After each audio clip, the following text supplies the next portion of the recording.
For almost 7 years, Pam and Tom Bosley have been hoping for a measure of justice. My son Terrell was murdered April 4th, 2006.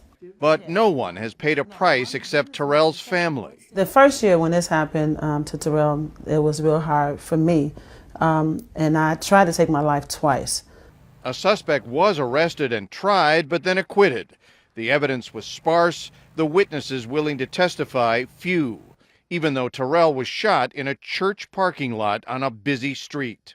People was out there, but nobody said anything. Yes, people coming home from work, they was driving by, so you had to see somebody running down the street with a gun and shooting it. In many of these murders, a code of silence descends like a burial shroud. Tom Byrne is Chicago's chief of detectives. People don't want to cooperate. Gangbangers have a no-snitch code.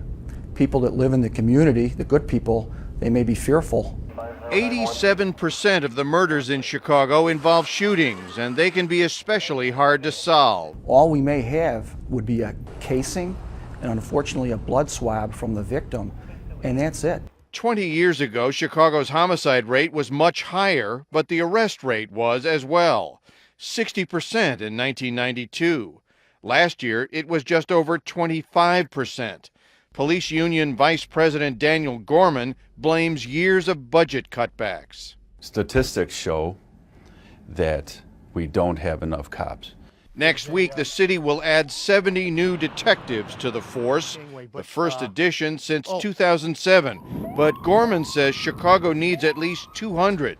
Without them, The murder rate's going to keep going, and the clearance rate is going to continue to fall. and that's almost an incentive to the shooters who know as well as the cops that 3 out of 4 times they'll get away with it. Dean Reynolds, CBS News, Chicago.